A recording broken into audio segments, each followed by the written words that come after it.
अब वर्ल्ड के सभी देशों से कह दिया गया जिन्हें भी तेल खरीदना है रूसी तेल खरीद सकते हैं। इसका मतलब इनके द्वारा कुल मिलाकर पुतिन को विजेता डिक्लेयर कर दिया गया है। युद्ध कहीं भी हो, विजेता पुतिन है, यह अपने आप में बहुत बड़ी और गहरी बात मानी जानी चाहिए।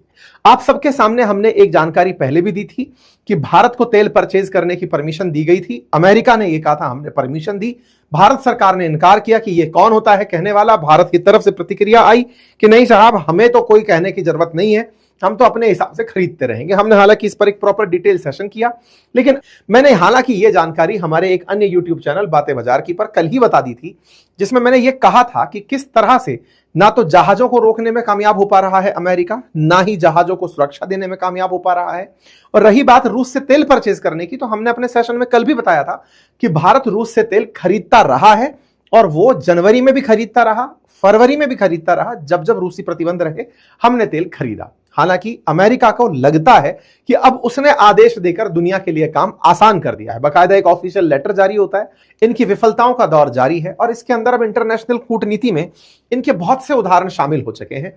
फिर चाहे जियोपॉलिटिक्स के अंदर रशिया यूक्रेन युद्ध ना रुकवा पाना हो, चाहे ग्रीनलैंड के मसले पर पीछे हटकर आना हो, चाइना के सामने टैरिफ के आगे खड़े ना रह पाना हो, भारत पर टैरिफ लगा लिया लेकिन चाइना पर कोई एक्शन ना ले पाना हो, भारत को रूस के तेल खरीदने पर पाबंदी लगवाई गई हो कि नहीं खरीदेंगे, बाद में फिर उसे परमिशन दे देना हो, ये सारी चीजें। और अब ईरान जो बिना प्रिपरेशन के तैयारी करके, बिना प्रिपरेशन के उस पर हमला करने की जो नीति हो, वो कुल मिलाकर के इन्हें एक बड़ा फेलियर सिद्ध कर रही है।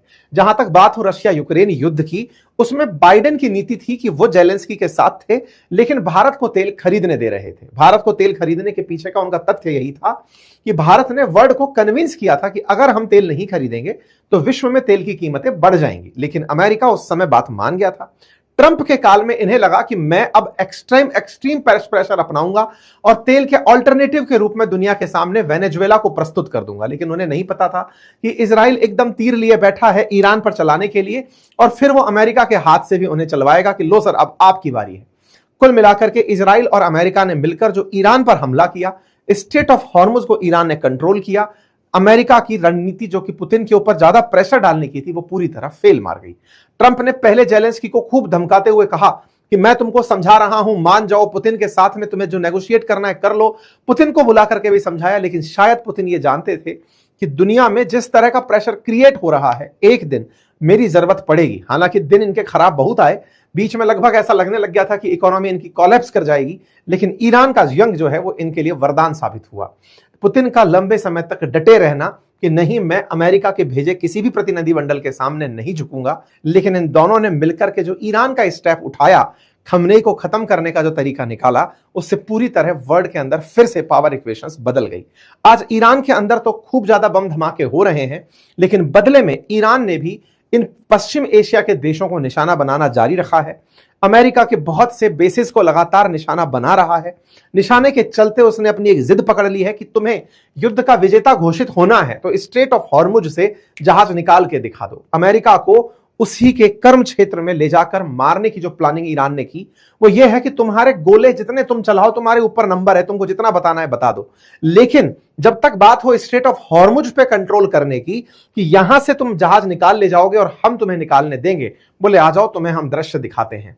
अमेरिका ने खूब तरह से ईरान को झुकाने के, खुद के विजेता होने के अनाउंसमेंट किए, लेकिन ईरान ने साफ कह दिया कि कोई भी देश हो, तेल का जहाज अगर यहां से निकालना चाहेगा तो बिना हमारी परमिशन के नहीं होगा। आईआरजीसी परमिशन देगी, जहाज पार होगा। आईआरजीसी की बिना परमिशन के अगर निकलोगे तो कल की कल इन्होंने 3 जहाजों को फूंक दिया, उड़ा दिया, उनमें बम धमाके कर दिए। कल की सुर्खी बड़ी सुर्खी बनी और ये पूरी तरह से पुतिन की सोची समझी रणनीति सिद्ध हो रही है। जहां पर वो इंतजार करके बैठे थे कि तेल का क्राइसिस आएगा, तुम दौड़ कर मेरे पास आओगे। यही कारण है कि 2 दिन पहले ट्रंप ने पुतिन से टेलीफोनिक वार्ता की और पुतिन ने इनको सिखाया कि सर, अगर आप वाकई में चाहते हो कि ईरान युद्ध के कारण लोग आपको ना भला बुरा कहें तो मेरे सैंक्शंस को हटाओ, मेरे रशियन ऑयल को सब जगह बिकने दो। और हुआ भी ये, रूसी तेल बिकना लगा, लेकिन किसी को यह नहीं पता था कि वो अमेरिका के लिए और बड़ी शर्मिंदगी बनकर आएगा। एक सबसे जरूरी बात और वो ये कि एक छोटा सा कार्य जो हम अक्सर आपसे रिक्वेस्ट करते हैं वो है चैनल को सब्सक्राइब करने का। मेरे प्यारे साथियों, जहां आप मुझे सुन रहे हैं उसके नीचे एक सब्सक्राइब का बटन दिया हुआ है, जिसे दबाने में कोई खर्च नहीं आता। आपका समय लगता है 2 सेकंड का, लेकिन आपकी ये 2 सेकंड की कीमत हमारे लिए हौसला बनती है।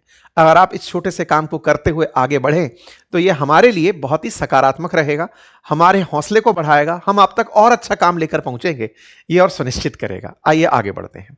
रूस का तेल बिकना, यूक्रेन के मामले में अमेरिका का पीछे एक कदम सरक जाना। मैं बार बार कहता आया हूं, जेलेंस्की का जो भी स्टैंड अब तक रहा, जिद से लेकर के आज तक की स्थिति, दुनिया को जिस तरह से इन्होंने युद्ध के करीब ले जाकर डाल दिया, यह अपने आप में आने वाले समय का एक अध्ययन बिंदु होगा। जेलेंस्की लगातार ट्रंप के सहारे चाह रहे थे कि अमेरिका कुछ ना कुछ करके पुतिन को कमजोर कर दें, दुनिया के अंदर ऑयल सप्लाई के नाम पर पुतिन जो पैसे कमाते हैं उसे रोक दें। लेकिन ये भूल गए थे कि असली ताकत अब पुतिन अपने पास रोक कर बैठे हैं। दुनिया की जो इस समय की जो ब्लैक गोल्ड है, जिसे आप क्रूड ऑयल कहते हैं, उसकी सप्लाई वो रोक कर बैठे हैं। उन्हें नहीं रोका जा सकता।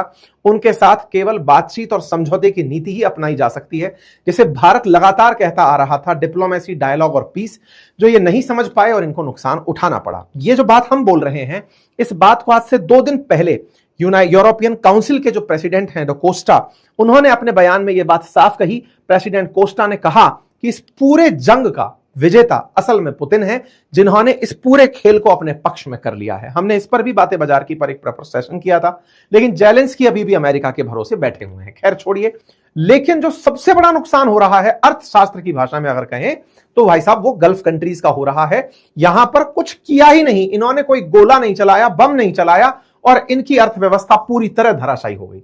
मतलब इनकी अर्थव्यवस्था का धराशायी होना एक चर्चा बनेगा। इनका ना तेल बिक पा रहा है, ना यहां से लोग निकल पा रहे हैं, ना लोग आ पा रहे हैं। टूरिज्म पूरी तरह, बिलियंस ऑफ डॉलर का नुकसान उन देशों का हो गया जिन्होंने युद्ध में पार्टिसिपेट ही नहीं किया था। इसीलिए यूएस ने इग्नाइट किया ईरान वॉर, लेकिन गल्फ अरब स्टेट पे द प्राइस, ये खबर 2 दिन पहले निकल करके आई है। और ये गल्फ देशों को समझ में आने लग रहा है।